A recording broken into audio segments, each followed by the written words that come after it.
राष्ट्र सर्वप्रथम राष्ट्र सर्वप्रथम राष्ट्र सर्वप्रथम राष्ट्र सर्वप्रथम। भाजपा के राष्ट्रीय अध्यक्ष जेपी नड्डा ने कर्नाटक के कोपला में जनसभा को संबोधित किया। कार्यक्रम को संबोधित करते हुए राष्ट्रीय अध्यक्ष जेपी नड्डा ने कहा कि कर्नाटक का चुनाव आपके भविष्य का चुनाव है। उन्होंने कहा कि पीएम मोदी के नेतृत्व में भारत का डंका पूरी दुनिया में बज रहा है। भारत अब आर्थिक दृष्टि से आगे बढ़ रहा है।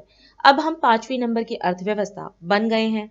उन्होंने आगे कहा कि पहले 92% मोबाइल बाहर से आता था, आज 97% मोबाइल भारत में बनता है। पिछले 9 सालों में ये परिवर्तन आया है। कर्नाटक और पूरे देश में विभिन्न कल्याणकारी योजनाओं ने लोगों के जीवन को पूरी तरह से बदल दिया है। मित्रों, याद रखना, ये चुनाव हलप्पा जी का नहीं है, यह चुनाव गोविंद करजोल जी का नहीं है, यह चुनाव आपके भविष्य का, उज्जवल भविष्य का है। इसको समझना चाहिए। और मैं सिर्फ कहने के लिए नहीं कह रहा हूं।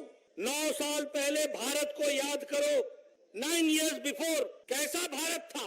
और जब आपने मोदी जी को प्रधानमंत्री बनाया तो दुनिया में सिक्का जमाने वाला भारत बन गया। इस बात को भी समझना चाहिए। छलांग लगाने वाला भारत, विकसित होने वाला भारत।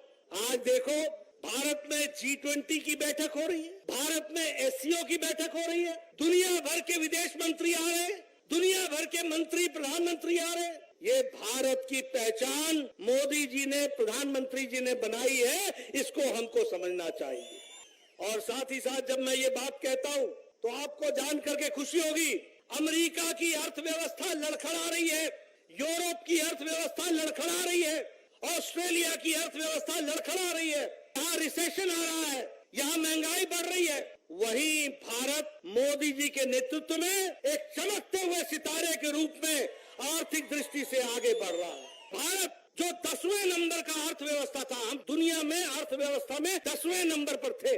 और मोदी जी के नेतृत्व में जिस ब्रिटेन ने, जिस ब्रिटेनिया ने, जिस इंग्लैंड ने हमको 200 साल राज किया हमारे ऊपर, उनको ओवरटेक करके, पछाड़ के अब हम 5वीं नंबर की अर्थव्यवस्था बन गए। ये हमारी स्थिति है। मोबाइल, आज से 9 साल पहले 92%, 92% मोबाइल चाइना से और बाहर के देशों से भारत में आता था। कितना? 92%। आज 9 साल बाद 97% मोबाइल अब भारत में बनता है। एप्पल का मोबाइल भी भारत में बनता है। इसलिए भारत आगे बढ़ रहा है। लेकिन यही नहीं है, कर्नाटक भी पीछे नहीं रहा है। फॉरेन डायरेक्ट इन्वेस्टमेंट में, विदेश की पूंजी आने में कर्नाटक नंबर 1 पर रहा है और सबसे आगे बढ़ रहा है। ये रायता विद्या योजना गरीब किसानों के लिए, हमारे वीवर्स बुनकर के लिए, हमारे ये फिशरमैन के लिए जो मछली का पालन करते हैं, उनके बच्चों को पढ़ाने के लिए 11 लाख बच्चों को 750 करोड़ रुपए का रायता विद्या योजना देने का काम हमारे बोमई सरकार ने किया है। वैसे ही हमारे भूश्री स्कीम के तहत किसानों की चिंता की गई है। और कर्नाटक की अगर मैं बात करूं तो आपको जान करके खुशी होगी कि टुमकुर में देश का सबसे बड़ी हेलीकॉप्टर की फैक्ट्री मोदी जी लगा रहे हैं, तो टुमकुर में लगा रहे हैं। हमारे रेल के डिब्बे बनाने की फैक्ट्री, वो भी वर्ल्ड क्लास, वो भी कर्नाटक में लग रही है। ये हमको ध्यान में रखना है। मैसूर की हाईवे, बेंगलुरु मैसूर हाईवे 4 घंटे लगते थे, आज 75 मिनट्स में कोई भी व्यक्ति बेंगलोर से मैसूर पहुंच सकता है। इसलिए कर्नाटक भी विकास किया है। क्यों हुआ है विकास? विकास इसलिए हुआ है कि ऊपर मोदी जी का आशीर्वाद है और नीचे येडियुरप्पा जी और बोमई जी ने धरती पर लगाया, डबल इंजन की सरकार चलाई। इसलिए याद रखो, सिर्फ हलप्पा जी को जिताने का मतलब नहीं है, सिर्फ गोविंद करजोल जी को जिताने का मतलब नहीं है।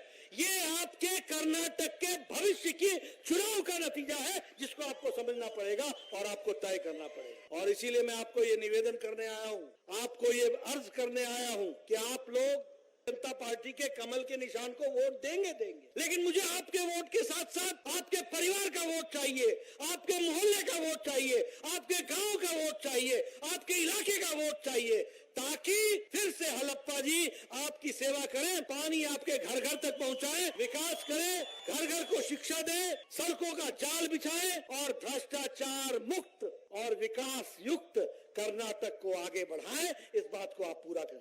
और अधिक खबरों के लिए आप हमारे YouTube चैनल दैनिक इंडिया दर्पण को अभी सब्सक्राइब करें और नोटिफिकेशन के लिए बेल आइकन को प्रेस करना ना भूलें।